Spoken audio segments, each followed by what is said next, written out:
Buenas noches y bienvenidos un domingo más a La Gran Pregunta, este espacio que realizamos en colaboración con la Fundación Pablo VI. Cada 8 de marzo, las calles de múltiples rincones del mundo se llenan mayoritariamente de mujeres para recordar las conquistas por la igualdad en derechos y oportunidades y, sobre todo, para reivindicar aquello que queda todavía por hacer en un mundo que camina a diferentes velocidades. Son millones las mujeres que en todo el mundo sufren discriminación por el mero hecho de serlo, que no tienen acceso a los derechos más básicos y a los que les es negado el acceso a aquellos lugares donde se toman decisiones. A pesar de esto, la polarización social que vivimos ha convertido esta cuestión en un elemento más de conflicto político.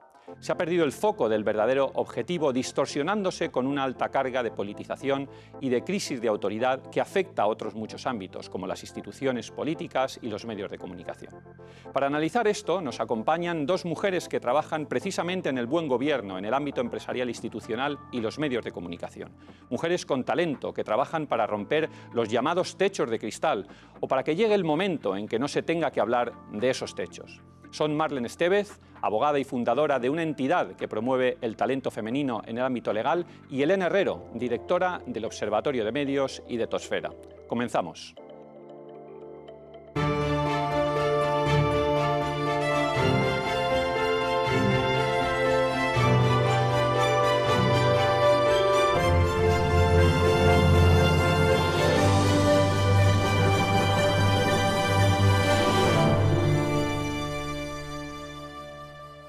Pues buenas noches, tengo el placer de estar aquí con dos invitadas de superlujo. Marlene Estévez es abogada y presidenta de Women in a Legal World. Así es, un placer. Marlene, buenas noches. Buenas noches, muchas gracias, Jesús. Y Elena Herrero es directora de Ethosfera, ese observatorio de medios tan chulo que tenemos aquí en España. Muchas gracias, Jesús. Elena, buenas noches. Un placer, buenas noches. Pues gracias a las dos, y estamos hoy es domingo, estamos en el día de la resaca del Día de la Mujer. Y a mí me gustaría que, antes de empezar para hablar de los muchos temas de los que sois expertas, que me explicaseis un poco cuál es la valoración que hacéis de ese Día de la Mujer, el día 8 de marzo. Marlene, Elena, venga, Marlene. Empezamos por ahí. Venga. Pues a ver, yo creo que las cosas es importante, ¿no?, celebrarlas. Y muchas veces el marcar un día ayuda a generar conciencia sobre la importancia, ¿no?, y el simbolismo de lo que se está celebrando. Otra cosa es que se aproveche, ¿no?, ese día, como es el Día de la Mujer, ¿no?, para hacer determinadas connotaciones, a lo mejor políticas, por determinadas causas, ¿no?, como puede ser la igualdad, y ahí quizá pues, no coincido tanto.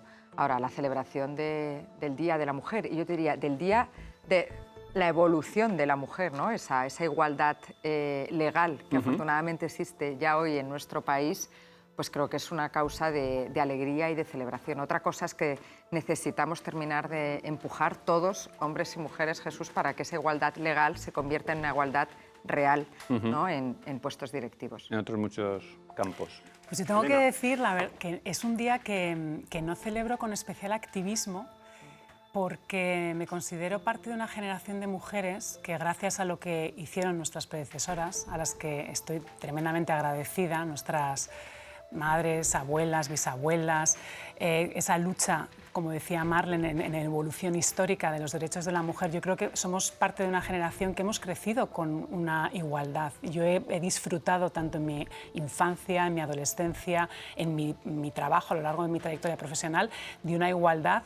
Y es un día que, como dice Marlene, me parece muy simbólico porque hay todavía frentes que son difíciles para las mujeres, pero tengo al mismo tiempo que reconocer que he disfrutado de una igualdad. Entonces es un día para mí, por un lado, de celebración, pero no de activismo. Porque me parece que hemos alcanzado ya un estado en el que, más que luchar por la igualdad, que también es importante, es colaborar y abrir esos consensos también con los hombres. Bueno, también es verdad que quizás depende del lugar donde te encuentres, ¿no? El Día de la Mujer en España, pues probablemente hemos alcanzado, como estáis diciendo, determinadas cuotas de igualdad, aunque todavía quede un poco. En otros países, pues probablemente esa igualdad todavía esté mucho más lejana, o en otras culturas, ¿no? Sí que es cierto que igualdad en el trabajo se ha ganado muchísimo, ¿no? Basta ver nuestra sociedad del siglo XXI.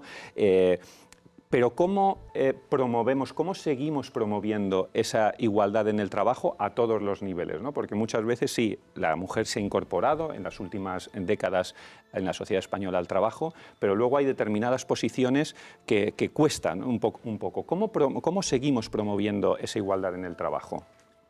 Sí, bueno, no sé, yo la verdad es que creo que se ha evolucionado, ¿no? Elena lo decía, se ha evolucionado mucho en los últimos años y es una cosa relativamente reciente. O sea, cuando haces ese análisis, ¿no?, histórico de los derechos de la mujer, pero incluso, o sea, es que es casi, ¿no?, un siglo, o sea, el derecho al voto, a salir incluso, ¿no?, de España, poder estudiar lo que quisieras, el derecho, ¿no?, a determinadas cuestiones que a día de hoy entendemos como hechos fundamentales, pues son relativamente recientes, y también la primera vez que la mujer ha adquirido o ha llegado a determinados puestos, ¿no?, de responsabilidad. Nosotras tuvimos la oportunidad desde Women in the World de hacer entrevistas 40 mujeres a las 40 primeras mujeres que habían conseguido, ¿no?, bueno, pues alcanzar esas posiciones. ¿Ser socias en un despacho o...? No únicamente la primera presidenta del Consejo de Estado, primera ministra, primera magistrada, primera mujer en presidir el Consejo General de la Abogacía, ¿no? Están todas vivas, Jesús. Y entonces hicimos un libro que se llama Abriendo Caminos.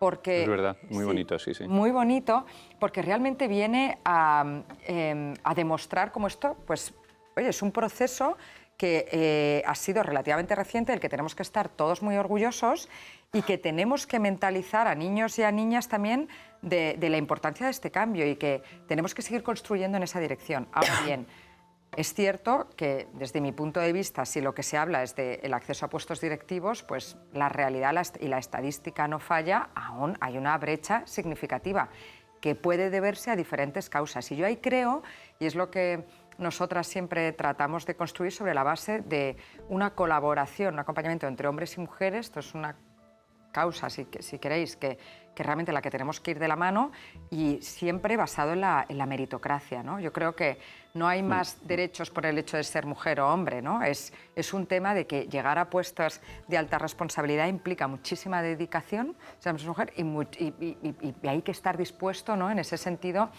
a, bueno, pues hacer ese sacrificio. Y que la libertad, creo en la libertad por encima de todo, en ese sentido. Entonces, de hecho, hay una científica suiza que hizo un estudio a más de 100 pacientes en el lecho de muerte de qué es lo que más se arrepentían, ¿no?, antes de morir. Y ¿sabéis lo que dijo la gente? A mí esto me llamó mucho la atención y lo identifico con esto. Que la gente lo que más se arrepentía es de no haber tomado las decisiones desde la libertad, hacer lo que realmente querían hacer y optar por hacer lo que los demás esperaban de ellos. Entonces, a mí lo único que yo quiero, ¿no?, y espero de las mujeres es que tomen las decisiones bajo hombres y mujeres, pero bajo ese prisma de absoluta libertad, ¿no? Entonces, si tú lo que quieres es triunfar profesionalmente, no es incompatible con ser madre. Si tú lo que quieres es realmente, ¿no?, tener una vida más familiar, en casa, etcétera, pues es que es maravilloso. O sea, ¿dónde está el problema, no? Pero tomar las decisiones realmente alineadas con el propósito, mente y cabeza. Y eso creo que quizá todavía no lo hemos conseguido porque sigue habiendo determinados patrones sociales que están muy establecidos. Entonces, creo que triunfaremos como sociedad cuando tomemos las decisiones valientes desde la libertad. Y ahí recuerdo una frase que me dijeron: necesitamos más mentes brillantes en corazones valientes. Buena frase, buena frase. Y yo, enlazando un poco con lo que dice Marlene, a mí me gustó mucho este libro que salió hace ya bastante tiempo y que generó como un terremoto de esta directiva norteamericana del sector tecnológico, Sheryl Sandberg, que se titula Lean In y que se traduce al español como Apóyate. Entonces ella venía a decir que somos las propias mujeres las que tenemos que vencer esas barreras internas, esas creencias limitantes que muchas veces son las que nos impiden tomar una posición más proactiva ante los obstáculos a los que nos enfrentamos, ¿no? Entonces yo creo que el principal motor es ese, y enlaza muy bien con lo que dice Marlene. Yo creo que para eso la ejemplaridad de otras mujeres es muy poderosa. Yo en mi adolescencia, cuando estaba un poco perdida de qué profesión, ¿no? Quería ejercer, a mí me inspiró mucho una periodista española, Ana Romero, que escribía unas contraportadas, hacía unas entrevistas en la contraportada del Mundo que eran fantásticas, y vi cuál fue su trayectoria, cómo llegó hasta donde había llegado, y me inspiró a hacer unos pasos bastante similares. Ahí me parece súper importante lo que está haciendo Marlene en su organización, me parece muy importante lo que está haciendo Miriam González con Inspiring Girls, porque yo creo que ver otras mujeres haciendo este tipo de cosas genera motivación y ganas de ejercer esa libertad, ¿no?, de la que hablaba Marlene. Y luego, por supuesto, sí que es importante el tema de las políticas. Yo, por poneros un ejemplo, desde hace 4 años estoy en un consejo de administración como independiente y creo que estoy ahí por mérito y capacidad. De hecho, está llegando el final de mi mandato y el consejero delegado quiere que sigamos colaborando porque considera que he hecho un buen trabajo. Pero a lo mejor si no hubiera habido toda esta corriente de mujeres en los consejos, de entrada a lo mejor no hubiera llegado ahí. De entrada te hubiese costado. Entonces yo sí que creo que con todo el debate que se plantea de cuotas y demás, sí que creo que es importante que se les dé un empujón a las mujeres en ese ámbito y que luego ellas demuestren con ese mérito y capacidad que están a la altura de lo que puede hacer cualquier hombre, ¿no? Y además de ese empujón, Elena, que es necesario y que hablaremos también del tema de cuotas y este tipo de cosas, en determinados sectores, en despachos de abogados, en medios de comunicación, donde hay una exigencia profesional importante desde el punto de vista del tiempo, me refiero, y que las dificultades de conciliación son difíciles. Vuelvo a repetir, el subir, el estar arriba, una abogada de éxito, en tu caso, Elena, lo mismo. ¿Cuál es vuestra experiencia? ¿Qué le diríais a las mujeres que nos están viendo? ¿Se puede sin ningún problema?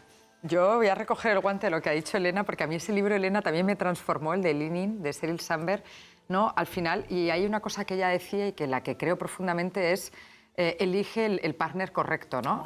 Entonces, creo es lo que iba a decir. Sí, o sea, creo que es fundamental. Es el principal ingrediente en toda la receta, ¿no? Elegir... a tu pareja, a tu marido, te quiero decir, cada uno... Entonces, yo creo que en mi caso, yo tengo 2 hijos, bueno, pues creo que el ingrediente fundamental para poder tener una carrera de éxito es tener una vida de equilibrio, ¿no? Una vida estable a nivel familiar. A mí me fui de voluntariado a la India con un sacerdote jesuita, Jean-Luc, de Camerún, y me acuerdo que cuando me quedé embarazada, no estaba en Rocallunyen todavía, estaba en otro despacho, y no era socia. Y entonces, es que esta pregunta seguro que le ha pasado a muchas mujeres. Y entonces todo el mundo, yo había estudiado fuera, Jesús había tenido muchísima suerte, ¿no? Me habían educado en ese sentido mis padres desde una igualdad absoluta. Pero en ese momento, cuando me quedo embarazada, todo el mundo me empieza a preguntar, bueno, Marlene, ¿y ahora qué? Y yo pensaba, ¿y ahora qué de qué? Pero porque me hacen a mí esta pregunta y no a él, que claro, es a mí, ¿no? Mi marido. Entonces yo pensé, qué raro. Y llamé al cura con el que había estado voluntariado. Y yo, Jean-Luc, mira, me pasa esto y yo me siento mal porque no me he hecho ni siquiera esta pregunta. Y él me dijo una cosa que a mí me ayudó mucho. Me dijo, Marlene, ¿qué es lo más importante al día de mañana desde tu punto de vista para tus hijos? Y yo, pues que sean felices. Dice, vale, pues entonces, para que ellos sean felices, lo primero que tiene que pasar es que tú seas feliz. Y a ti te hace muy feliz tu profesión. Así que tienes que trabajar en esa dirección. Y ahí yo diría... No sé si, Elena, coincides ¿sabéis el muñeco este, muñeco, el señor este del circo que tiene varios platillos? Sí. Pues yo creo en que la vida son diferentes platillos y hay que cultivar todos, ¿no? Pues la parte espiritual, la parte de la alimentación, la parte de los amigos, la parte de la familia, la parte de tu trabajo, pero... Y hay alguno a lo mejor que lo tienes un poco más bajo, entonces, ¡ay, cuidado, que no se caiga, ¿no? No puedes tener todo súper arriba. Hay que darle... Claro, venga, que le vuelvo a dar dinámica. Y creo que esa es la parte, pero claro que se puede. Otra cosa es que llegues a casa 1000 días, ¿no? Y digas, ¿en qué hora? Me ha salido mal todo hoy. Vaya Otros día. días llegas a casa y dices, bien, hoy... No, es muy duro. Yo también tengo 2 niños, los tuve tarde, entonces es verdad que he vivido muy ligera durante pues, un montón de años. Y luego cuando ya empiezas a tener que asumir esa responsabilidad de maternal, ¿no? y de acompañar a 2 criaturas que dependen absolutamente de ti, como dice Marlene, el ingrediente, y lo tengo clarísimo, que de hecho en mi círculo de amigas, siempre que se quejan de sus respectivos me dicen, Elena, tú no hables porque el tuyo cumple todos los parámetros, no tiene parangón. Entonces yo no puedo entrar en esas discusiones porque es verdad que tengo una pareja que es espectacular, le encanta estar con los niños, le gusta mucho la vida doméstica y eso ayuda y mucho, ¿no? Yo creo que además, sí que haciendo una reflexión sobre lo que comentabas, Jesús, de determinados sectores, ¿no? Un poco más quizás exigentes y volviendo un poco a la colaboración / negociación con el hombre. O sea, yo sí que he sufrido dentro de lo que comentábamos de que a lo largo de mis años, pues, sobre todo en el colegio y la universidad, los primeros años de carrera, la igualdad para mí fue absoluta. Luego sí que hay un momento en el que empiezas a notar, pues eso, que a lo mejor tu salario no es igual que el de tus compañeros, o que a lo mejor te están explicando los jefes lo que tú les has explicado ya varias veces y te tienes que tragar lo que ya les has explicado y no lo puedo soportar. O sea, ese es uno de los puntos que yo Entonces, yo lo que sí que también puedo decir por experiencia personal es cuando te pones, cuando dices hasta aquí y cuando negocias lo tuyo y cuando dices, no, mi salario tiene que ser igual que el de este y lo negocias con fundamento y con racionalidad, oye, ahí hay un cambio. Por lo menos en mi experiencia, ¿no? Cuando te plantas, mi experiencia es, bueno, pues que lo logras. Y volvemos un poco al tema de la proactividad, ¿no? Y de vencer la creencia limitante de, bueno, es que, bueno, pues puede que en algún momento me quede embarazada o puede que tienen razón. Pues todo eso hay que vencerlo. Y esto es algo que se supera, insisto, con una colaboración. Cuando dices esto, que en alguna ocasión te has encontrado con este tipo de barreras, ¿más por parte de los hombres o de las mujeres? Bueno, es verdad que en este caso... Que algunas veces también decís, entre nosotras también nos ponemos. No, siempre a ti no te ha pasado por llegar parte de a una hombres, reunión, ¿no? yo ir a lo mejor con mi asociado senior a una reunión, y entonces no me miraban a mí, daban por hecho, ¿no?, que el socio era él, del despacho. Entonces yo a veces, me ha pasado incluso ir con otro socio, que yo traía al cliente, no, pero incluso, entonces a mí ni me miraban, ¿no? Y yo, hola, buenos días, estoy aquí, ¿sabes? Te sientes como invisible, en plan, no, mujer joven.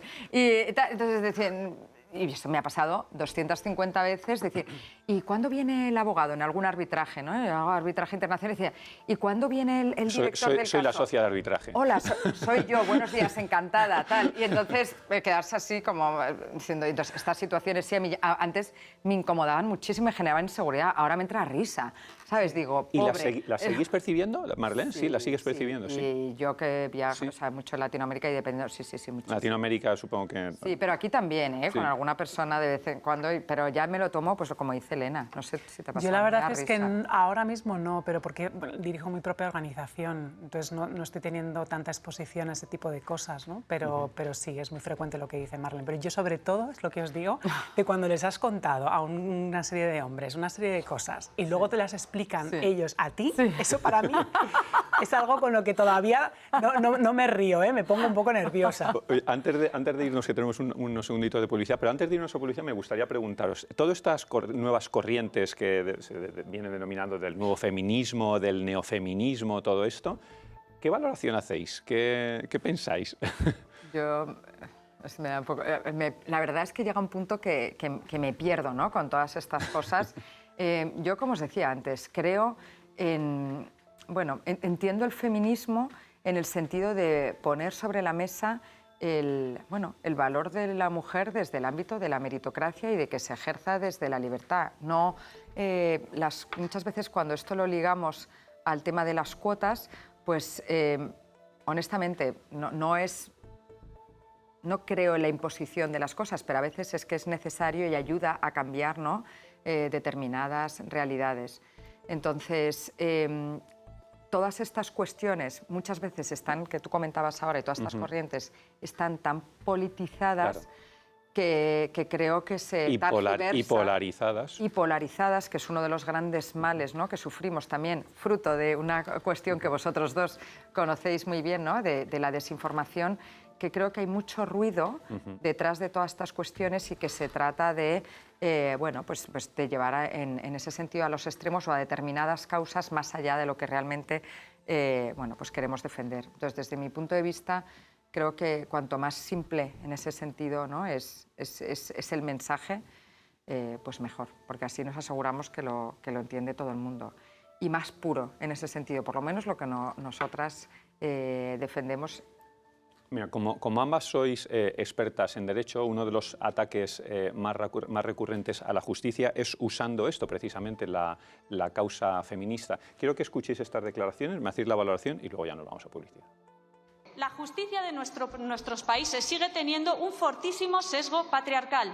Para que me entienda todo el mundo, vivimos en una sociedad machista y, por tanto, la justicia que emana de esta sociedad es también machista. Creo que esto pone manifiesto un poco lo que decía Marlene, ¿no? Esa polarización, Elena, ¿te parece? Sí, yo ahí me agarro un poco a lo que ha comentado Marlene. Yo entiendo, ¿no?, que hay circunstancias personales, determinados colectivos que a lo mejor han sufrido mucho más, determinados patrones. Esa realidad está ahí, no vamos a negarla, y hay un machismo que está ahí, no vamos a negarlo ni muchísimo menos. Aquí, como estamos hablando en clave, por un lado, de profesionales que también yo creo que nuestra obligación es transmitir un mensaje positivo a la sociedad, porque hacemos justicia también a nuestra propia experiencia personal. O sea, yo mi experiencia personal, aunque hay determinadas anécdotas que nos hemos reído de ellas y que están ahí y que reflejan reflejan la realidad y reflejan el machismo que sigue habiendo. No me parece que sea una causa que me haya amordazado, que me haya, en mi caso particular, pero es verdad que aquí hay que ser solidarias también con la vivencia de mujeres que no han tenido a lo mejor una educación como la que hemos tenido nosotras, que vienen de países en donde esto está a la orden del día.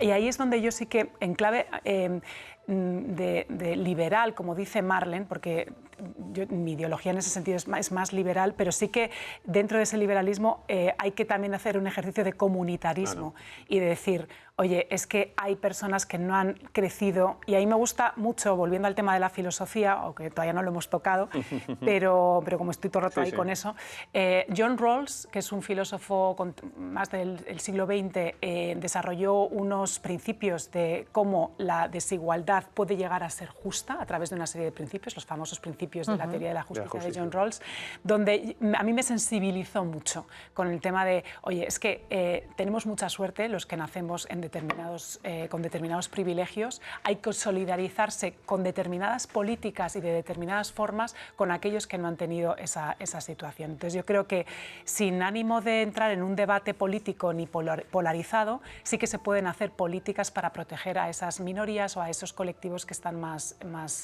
vulnerables. Muy bien, pues Martín, perdona. No puedo más que suscribir íntegramente las palabras que ha dicho Elena a este respecto, porque es cierto que muchas veces, la propia formación, nosotras creo que estamos hablando desde ese prisma, ¿no?, más de directivos, ese es el feminismo, si quieres, en el que estamos trabajando, y coincido contigo plenamente que las realidades son tan diversas y variadas, ¿no?, que no se puede generalizar porque es muy peligroso en ese sentido. Y sí que hacer políticas específicas para situaciones específicas, creo que tiene todo el sentido, y ser capaces de tener esa sensibilidad, porque quizá no todas las realidades, ¿no?, son iguales, ni hemos podido vivir todos. Pues Marlene, vamos un momentito a publicidad, unos breves momentos, y volvemos enseguida con estos temas.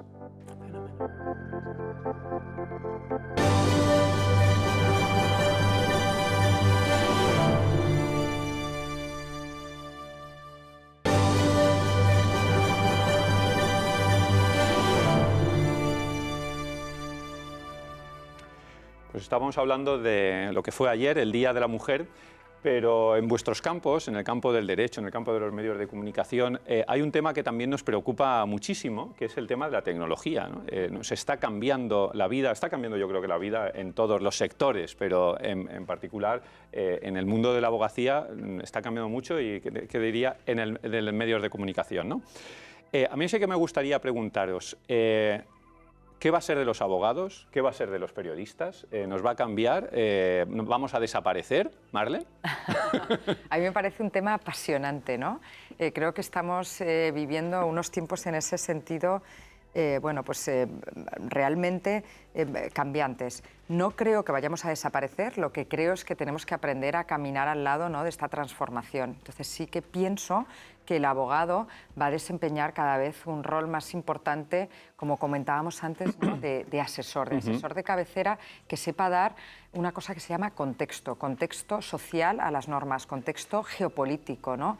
Realmente las normas, muchas normas son muy antiguas, desde hace muchísimos años, otras son más recientes, pero lo importante es saber dar esa lectura y esa interpretación correcta. En el signo de los tiempos en el que nos encontramos, ¿verdad? Claro. Y hacer ese acompañamiento al cliente y orientarlo a ese... Claro, porque las cosas no son ni blancas ni negras, ¿no? Y no es tanto saber si un artículo del Código Civil o de la Ley X de medios digitales, es saber interpretar ese artículo en el contexto en el que vivimos. Y creo que ahí el abogado es donde va a jugar un rol fundamental también como asesor de cabecera a o debería, ¿no?, en las empresas, porque eso sí que no lo va a hacer la tecnología. Y también de un tema que ahí conecta mucho con lo que hace Elena, que es precioso todo el proyecto, ¿no?, de Etosfera. Desde un ángulo tenemos una responsabilidad los abogados, creo que todos como sociedad civil, pero los abogados sin duda también a la hora de asesorar y de repensar todas estas cuestiones en los temas de gobernanza, de poner la ética en el centro de todas estas cuestiones. Creo que esa parte de filosofía, de ser todos conscientes de lo que estamos haciendo, es fundamental. Por eso estas discusiones se deberían llevar a los consejos de administración, ¿no?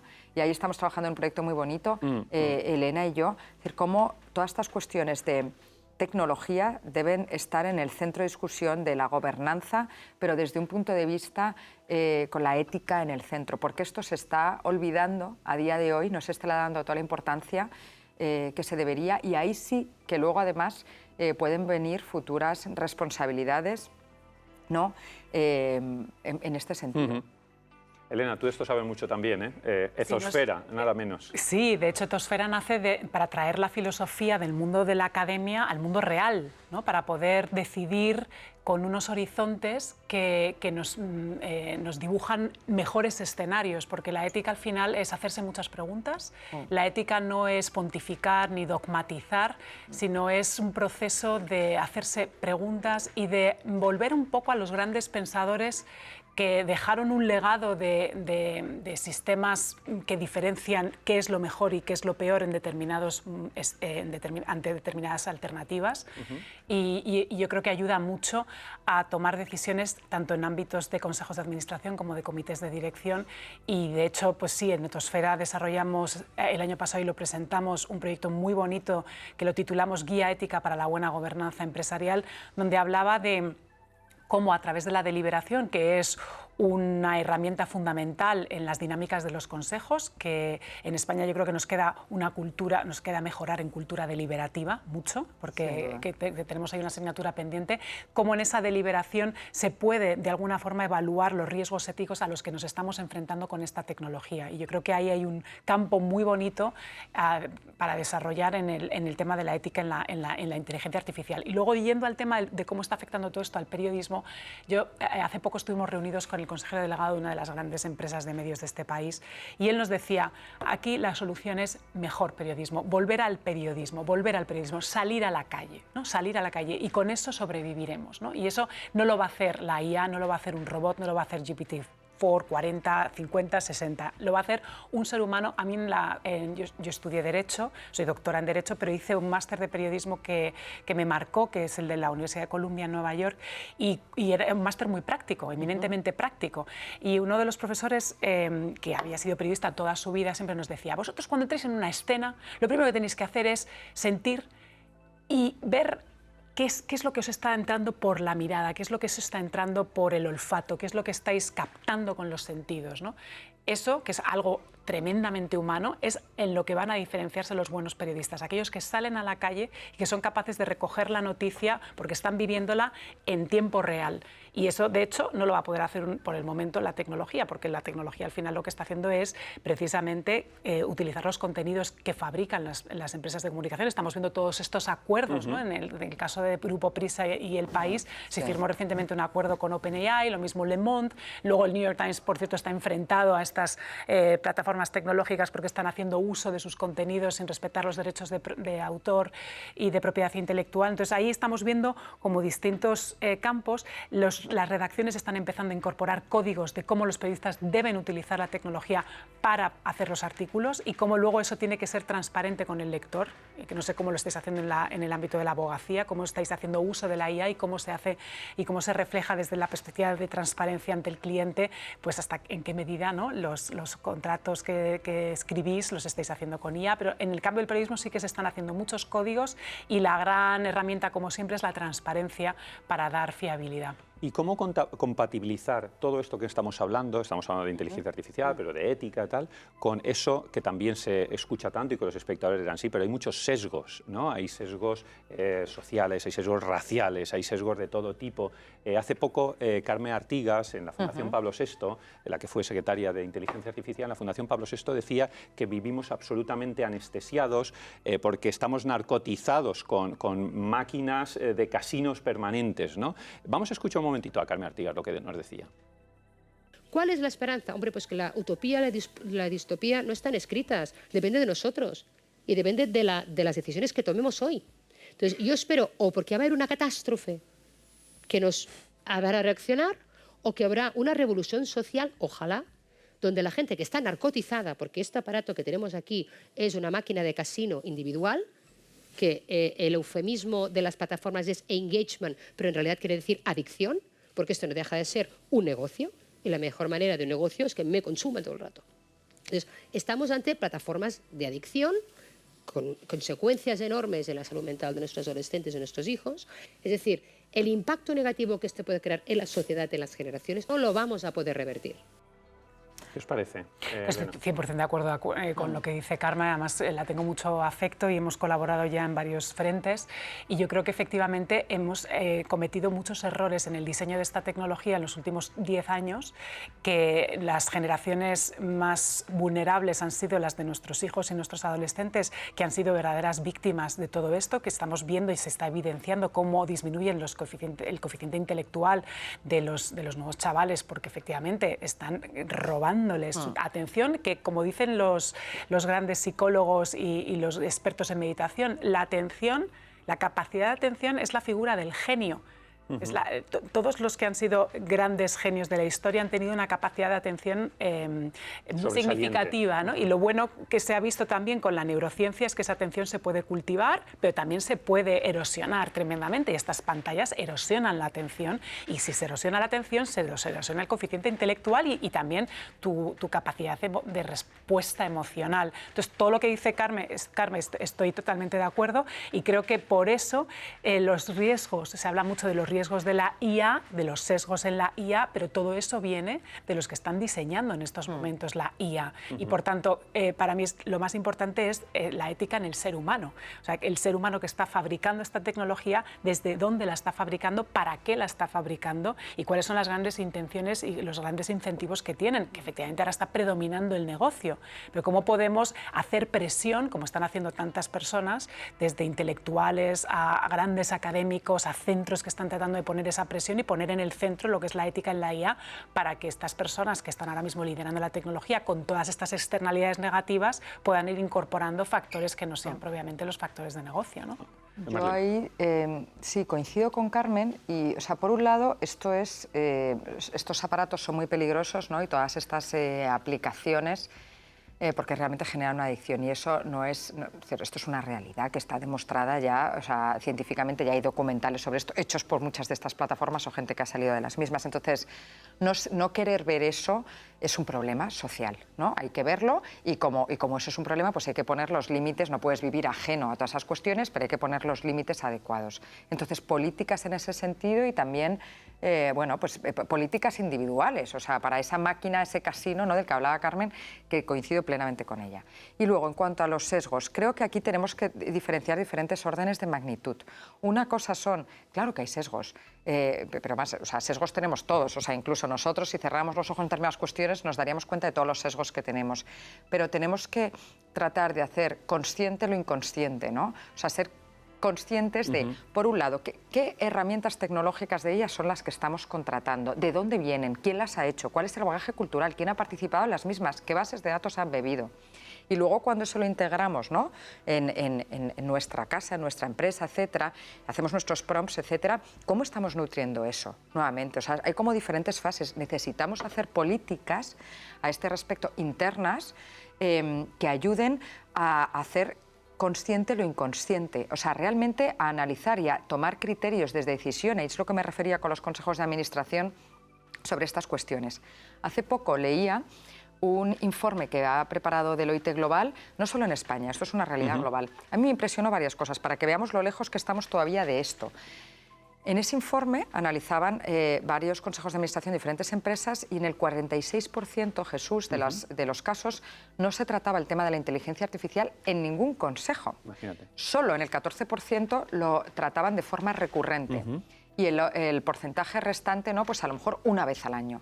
Es decir, esto es la temática de la inteligencia artificial en el Consejo. Si ni siquiera estamos hablando de eso, imagínate la distancia que queda para estar hablando de las cuestiones que estamos poniendo ahí sobre la mesa, ¿no?, que es toda esa ética tan fundamental y que se tiene que trasladar, desde mi punto de vista, a políticas internas de reflexión, que no, fruto de una reflexión conjunta de dónde estamos bebiendo, ¿no?, con qué, cómo lo estamos nutriendo y para qué. Porque muchas veces a lo mejor hay cosas que sobran o hay cosas que son necesarias, pero se les tiene que dar, poner límites, que creo que es un poco lo que también decía Carmen, ¿no? Comentábamos antes, pues a lo mejor pensemos si es necesario que todo el mundo utilice la IA. A lo mejor en un despacho, pues a lo mejor los juniors no tienen que utilizar la IA porque necesitan formarse, porque la cabeza, como decía Elena, es fundamental, ¿no?, que esté bien estructurada, que tenga una base buena y quizá también por eso ahora se está trabajando tanto en esas técnicas, ¿no?, de neurociencia, de reprogramación, de entender la capacidad que puede tener nuestra cabeza de crear lo que creemos. Y en ese sentido, eso conecta mucho con de qué estamos nutriendo también, ¿no?, nuestras propias ideas en ese sentido. ¿Qué información es la que estamos poniendo? Porque eso es fundamental de cara al resultado, ¿no?, que vamos a obtener. A mí, en esto de la tecnología, me gustaría preguntarte, Elena, sobre todo, con los medios de comunicación, el ámbito de la desinformación. Las dos habláis mucho de todo esto, pero en el caso de las fake news, de las noticias falsas, de la desinformación que se está produciendo, los espectadores dirán, bueno, ¿de dónde bebemos la buena información? ¿Qué hacemos con todo esto? Y aquí la tecnología tiene mucho que decir también. También, efectivamente. Yo creo que la tecnología y el gran riesgo que emerge de esa tecnología, que es el riesgo de desinformación, está haciendo que estemos reflexionando como nunca lo habíamos tenido que hacer o como pocas veces lo hemos tenido que hacer a lo largo de la historia de la democracia representativa constitucional, que es una historia de 300 años, sobre qué es la prensa, qué es un medio de comunicación y qué es el periodismo. ¿Qué es el buen periodismo? ¿No? Y qué es el buen periodismo. Nosotros en el Observatorio de Medios hemos logrado reunir a 8 grandes empresas de medios de diferente tamaño, naturaleza, del sector audiovisual, prensa papel, prensa digital, de diferente ideología, y estamos logrando consensuar unos estándares relacionados con la propiedad de los medios, relacionados con el buen gobierno corporativo de los medios, relacionados con la financiación de los medios, relacionados con cómo la redacción crea y difunde la información del medio de comunicación y cómo al final se da tiene un impacto toda la actividad periodística en la sociedad, ¿no? Esas son las áreas que estamos trabajando y para nosotros que un medio se adhiera a estos estándares empieza a ser una manera de definir los medios que están asumiendo su responsabilidad en el nuevo entorno digital, ¿no? Y es un poco nuestra respuesta, que además viene muy respaldada por lo que ha tratado de hacer la Unión Europea con este polémico reglamento de libertad de medios de información, que a la hora de implementarse en nuestro país está generando tanta confusión, se está desviando el espíritu de esa norma, que era un espíritu de dar mayor libertad a los medios de información, evitar los riesgos de captura de los medios, porque sabéis que ante la debilidad del modelo de negocio de los medios, que es el principal impacto que ha tenido esta tecnología, y es que ha roto con el modelo de negocio de los medios tradicionales, pues ante esa debilidad los medios son mucho más sensibles y más vulnerables, claro, a los intereses políticos y intereses empresariales, y esta ley quería de alguna forma, con una serie de mecanismos de gobernanza y de transparencia, blindar a los medios ante esas posibles injerencias, sobre todo que se han producido en el este. Pero fíjate, Elena, me hablas de ese blindaje y al mismo tiempo de ese riesgo de captura que hay. La política, por ejemplo, lo estamos viendo lo que está pasando en Estados Unidos con Trump, incluso aquí en España. Fijaros, vamos a escuchar un momentito un corte que nos van a preparar, a ver qué opináis. Hay una máquina del fango bien engrasada. Tienen que recurrir a toda la máquina que ya conocen también. Está bien, de esta máquina del fango. El fango generado por este pseudomedio. Bueno, cuando se habla de la máquina del fango, esto es un claro ejemplo. Quiero lanzarles mi solidaridad, la solidaridad con todos aquellos que son víctimas del hostigamiento de esta máquina del fango. Y usted tiene credibilidad para denunciar bulos, porque usted fue víctima de la máquina del fango, fue víctima de una gestapillo que lo organizaron sus compañeros de bancada. Esos intereses económicos muy poderosos que están detrás de la que hemos llamado a nivel internacional la máquina del fango. En este caso, el gobierno en España utiliza eso, ¿no? Pero lo vemos en todos los gobiernos, porque nos vamos a Estados Unidos, lo mismo. Donald Trump está haciendo lo mismo, es decir, que todos los gobiernos, la política está utilizando, no entren en la máquina del fango, no entren en las fake news, no entren... Trump abrió la veda en el año 2016, que fue cuando empezó a acusar a los medios tradicionales norteamericanos, medios de gran prestigio, como pueda ser el New York Times, de ser fake news, ¿no? Fue él como líder, pero como Trump, bueno, pues tenemos a todos los autócratas que también están constantemente asediando al sector de los medios. Es una tendencia muy característica del populismo y yo creo que ahora está de moda demonizar a un sector que efectivamente está muy debilitado, pero sí ya se ha evidenciado en el Reuters Institute, que es un instituto que analiza las grandes tendencias en el periodismo y que pertenece a la Universidad de Oxford, que cuando los políticos son además los que principalmente atacan y a los medios de comunicación, esto incide de manera muy negativa en su ya erosionada credibilidad. Y es una tendencia que efectivamente abrió Donald Trump y bueno, pues la están emulando, y desgraciadamente en España también, políticos que hasta ahora siempre ha habido esa tensión entre la prensa y la política, siempre ha habido una tensión entre los medios de comunicación, los periodistas y los políticos, pero nunca se había llegado a este extremo de una manera tan frontal y tan directa a desacreditar un sector que es tan relevante en democracia. Esto es muy peligroso por lo que decimos, ¿no? Porque al final, si no funciona un espacio donde hay un entendimiento de lo que está ocurriendo, los medios tienen esa capacidad de generar una esfera de hechos compartidos que nos permiten gobernar, nos permiten tomar decisiones, nos permiten elaborar políticas públicas. Lo que estamos viviendo ahora es múltiples esferas de hechos alternativos. En cada esfera hay una serie de actores políticos que se alinean más con unas y con otras, y es un caos absoluto, ¿no? Entonces, esto es un poco uno de los temas que a mí más me ocupan en estos momentos en todo lo que estamos haciendo en Etosfera y en el Observatorio de Medios. Marlene, toda esa desinformación, ¿cómo la ves tú? Sí, bueno, esta es la causa, ¿no?, de mayor preocupación nuevamente este año. La número 1 en el World Economic Forum de Davos de este año, lo que más preocupa a todos los políticos, ¿no?, y grandes empresarios es la desinformación. Y yo estoy de acuerdo con eso, porque la información, ¿no?, es poder. Lo que no se comunica no existe. Y cuando y la información es la principal herramienta para polarizar y para manipular. Entonces, aquí Elena hablaba de diferentes tendencias políticas, etcétera. Yo creo que estamos viviendo un mundo ahora mismo que donde hay pocas miradas a largo plazo, se necesitan, ¿no?, en ese sentido, mejores líderes con miradas capaces bueno, pues de mirar a largo. Creo que estamos todos enfocando muy a corto y eso es muy preocupante a todos los niveles. Y luego también yo siempre creo en la responsabilidad individual del ciudadano a estos niveles. Entonces, ser conscientes de que estamos sufriendo una desinformación, es decir, no hay excusa para no darnos cuenta de que estamos sufriendo una desinformación, ¿no? Y siempre es muy fácil echar la culpa a los demás, y esto nos gusta mucho.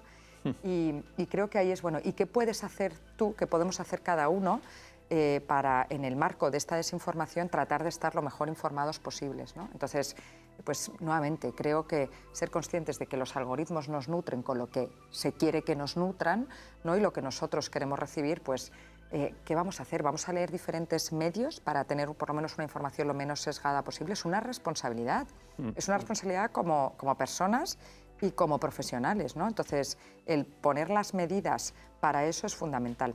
Porque el juego ahora es divide y vencerás, ¿no? O lleva a los extremos, a los polos, y eso es lo que se trata de hacer. Y creo que ahí, bueno, pues tenemos que construir desde otro ángulo. En mi caso, yo tratar de defender, o sea, la cultura del acuerdo, ¿no? A mí me hace mucha gracia cuando lo ves tan claro, ¿no? Como una experta en mediación, Bueno, es que me encantaría es fundamental, claro. La mediación a todos los niveles. Y es que cuando la pruebas funciona también, ¿pero por qué?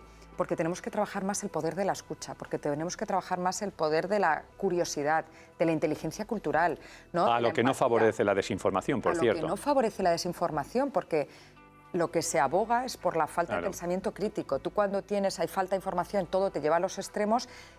Vivimos en una sociedad en la que te tratan de clasificar para todo, ¿no? Tú eres así, decía, antes me ha encantado porque Elena decía, mira, yo soy liberal en estos aspectos, pero también considero que aquí hay que ser una parte más social, es decir... Pero ahora etiquetamos con una palabra y ya, ¿no? se queda. Tú ya estás aquí. Oiga, pues mire, pues a lo mejor estoy aquí para esto, pero aquí para esto, entonces ya les descolocas, ¿no? Entonces, creo que es una responsabilidad individual y luego profesional desde cada una de las empresas el tratar de suplir esa información, porque sí que va a tener consecuencias jurídicas, porque ya lo estamos viendo, todo el tema de las fake news, claro que tiene consecuencias, va a tener muchísimo recorrido todas estas cuestiones. A mí me gustaría, para ir terminando, haceros una última pregunta. ¿Creéis que todo esto, estas consecuencias que dice Marlene que negativas, y tú decías también negativas, que puede tener, ¿no? Y que tenemos que ir corrigiendo, es la causa de esta crisis de autoridad en la que nos encontramos, de esta crisis institucional, de esta crisis de tolerancia, cuando tú hablabas de los acuerdos, estas grandes crisis en mayúsculas en las que nos encontramos, en cierto modo están provocadas y favorecidas por todo esto? Y si es así, ¿cómo reconstruir y cómo reesperanzarnos hacia un mundo mejor? Elena. Sí, yo creo que la desconfianza en las instituciones es generalizada, llevamos muchos años ya, esto no es solo de ahora, yo creo que llevamos... Pues no sé, de todas maneras la democracia siempre ha sido un sistema de gobierno imperfecto y siempre ha tenido muchas crisis. Te quiero decir, a mí me gustan muchas las voces más contemporáneas como Anne Applebaum, ¿no? que habla mucho de esto, ¿no? Que la democracia hay que ganársela cada día. Totalmente. Que la democracia no es como los grifos de agua en nuestros hogares, que ya das por hecho que van a funcionar en cuanto los abres. Esto es una cuestión de ir trabajando en todas las esferas, como ha comentado Marlene, en la esfera individual, en la esfera profesional, la esfera institucional, y para reconstruir es el trabajo de todos. A mí me entristece que en España todavía tenemos poca vocación cívica. Nos cuesta mucho en Etosfera encontrar donantes cívicos que estén dispuestos a dedicar tiempo y recursos a lo que en el fondo más nos va a afectar y nos está afectando en la convivencia, que es una democracia saneada, ¿no? Ahora, con todo lo que está ocurriendo con Donald Trump y cómo se están desmantelando instituciones que llevaban muchos años funcionando con independencia del gobierno de turno. Totalmente. Y que nos está llegando toda esa oleada, están de alguna forma cambiando el paradigma en tantos frentes, ¿no? Yo creo que ahí se va a vivir de nuevo una tensión muy fuerte entre una élite, tanto norteamericana como europea, que sigue creyendo en ese espacio cívico, en esas instituciones, en esa democracia liberal y representativa, y toda esta, yo lo llamo el David y el Goliat, ¿no? Todo este enorme aparato tecnocrático, político, que en muchos casos nos lleva a la desesperanza, pero sí que creo que nos debemos de seguir armando y motivando para poder contrarrestar todos los excesos que nos vienen de ahí, ¿no? Es mi lucha personal, nos está costando mucho, está siendo un esfuerzo enorme y me gustaría, pues ahora que estamos hablando en la televisión y que es un espacio público, pues eso, ya hacer una llamada para que efectivamente en el ejercicio de esa responsabilidad individual todos luchemos un poco por algo que hemos disfrutado. En España hemos vivido unos años extraordinarios desde que comenzamos cuidémoslo, porque es que lo alternativo es verdaderamente devastador. Darle en un minuto para cerrar. Sí, me sumo a la llamada de Elena, ¿no? Creo que ahí efectivamente no preguntemos qué podemos hacer cada uno por nuestro país. Creo en el poder de las instituciones, no darlas por sentado igual que la democracia y poner en valor, de verdad, el valor que tienen instituciones sólidas de cara a una mejor democracia, una mejor sociedad.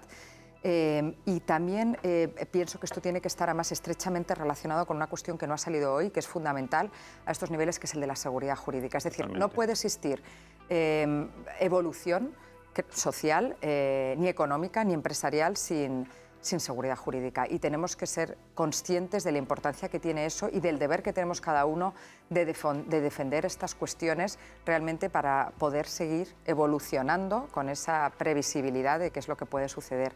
Termino, Jesús, diciendo una cosa como reflexión que el otro día compartía Ian Bremmer y a mí me llamó la atención. Estamos viviendo un momento único en el mundo donde se está produciendo una suerte de reestructuración de los grandes organismos internacionales, ¿no? Por otro lado, parte del mundo se está inclinando hacia la creación de nuevas instituciones y al mismo tiempo estamos viviendo varias guerras. Normalmente estas cosas solo sucedían, ¿no?, una cada tiempo, y ahora mismo estamos viviendo tres cosas transformadoras superpotentes a la vez. Entonces tenemos que ser conscientes de esto también y poner en valor todos los derechos, libertades que se han alcanzado, y ahí sí que, o sea, ni medio paso atrás. Totalmente. Pues ha sido un verdadero placer, Elena Marlen. Yo creo que este mensaje es fundamental y, como decíais antes, tenemos que cuidarlo y estar todos los días encima de ello, porque tan rápido se va y luego lo echaremos de menos. Muchas gracias a los dos, muchas gracias a todos ustedes por estar aquí un día más. El próximo domingo volveremos con todos para seguir haciéndonos muchas más preguntas, en este caso con el expresidente de la Junta de Extremadura, Juan Carlos Rodríguez Ibarra. Les esperamos, feliz semana y que descansen.